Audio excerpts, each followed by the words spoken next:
welcome back to my channel. So for today's video I'm going to be doing the rainbow brow trend thing. I first saw it on Rocio Ceja, and then I saw it on another girl that I follow. Her username is CLX dot makeup, I think, if I'm not mistaken.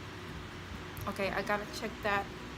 But I'm going to be adding the original, and now I'm going to be adding the look that I saw from the other MUA, and this is what I came out with. I'm really proud of myself. I never do like go into the trends, and I did it this time and I really enjoyed it, and I really enjoyed making this video.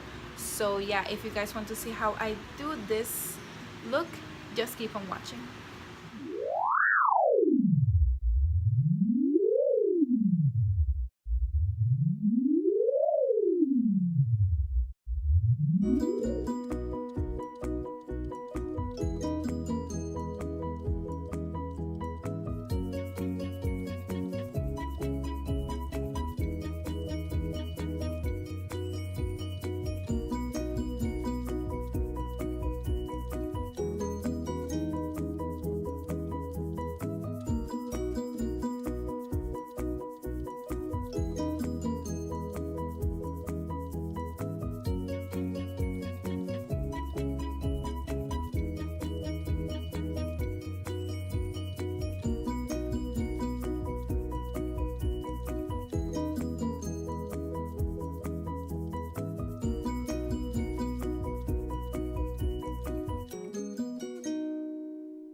Okay babe, so this is the finished look. I hope you all like this video, and don't forget to go and check out the girls I got inspired by. I'm going to be linking their Instagrams down below, and I'm going to be placing the pictures again over here. And I am really happy with this look. I hope the pictures look as good as I think this look looks. I don't know if you understand, pero I did like the colorful pinchecitos and everything to go with the theme. So yeah, anyways, thank you guys so much for watching this video. I hope I see you on my next one. Bye.